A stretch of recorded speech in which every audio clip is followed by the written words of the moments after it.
a des animaux sur place qui font de l'éco-pâturage, on a des ruches et on a effectivement toute une faune, une flore qu'on laisse se développer pour favoriser la biodiversité. Donc on est vraiment sur un site à la fois vertueux en termes d'environnement d'un point de vue technique pour dépolluer les eaux usées et également d'un point de vue environnemental de manière plus générale. Ce site est d'ailleurs labellisé Jardin de Noé au titre de la biodiversité et il est également labellisé ISO 14001 au titre de son action environnementale. C'est une démarche qu'on a menée avec l'agglo depuis maintenant 4 ans. On a fini par pousser cette démarche jusqu'au bout en se disant que les espaces verts pouvaient très bien être entretenus par des animaux de manière régulière et pérenne. Ici on a un espace qui est assez important, on a pas loin de 6 hectares à entretenir.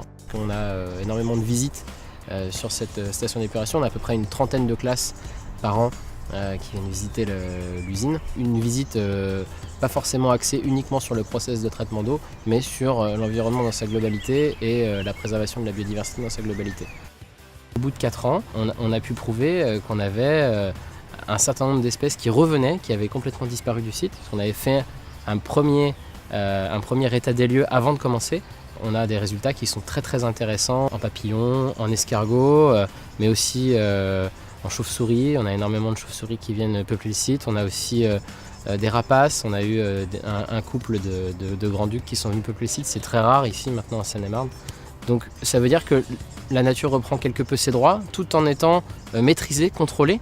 Donc ça ne veut pas dire que c'est la jungle, ça veut dire qu'on a réussi à faire coexister nos besoins à nous, notre activité industrielle et puis un retour de la vie sur ce site. J'ai constaté qu'il y avait des plantes pour donner à manger aux abeilles durant toute la période de mellifère, c'est-à-dire de mars à octobre. Souvent, si on n'a pas de beaux fruits et de beaux légumes, c'est parce qu'on manque de pollinisateurs.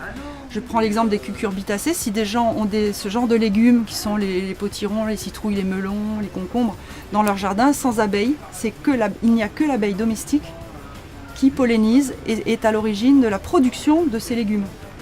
Donc je pense que il faut voir au-delà de l'usine de Boissette, un rayon d'action d'une abeille étant au minimum de 2 km. La pose de ruches dans un environnement œuvre en faveur de la restauration de la biodiversité en permettant le renouvellement des végétaux concernés et la reproduction des végétaux. Ici sur l'agglo, on est quand même plutôt novateur, pionnier et moteur sur le sujet. L'agglo de Melun d'ailleurs nous a demandé à nous de développer ces pratiques-là sur d'autres stations d'épuration.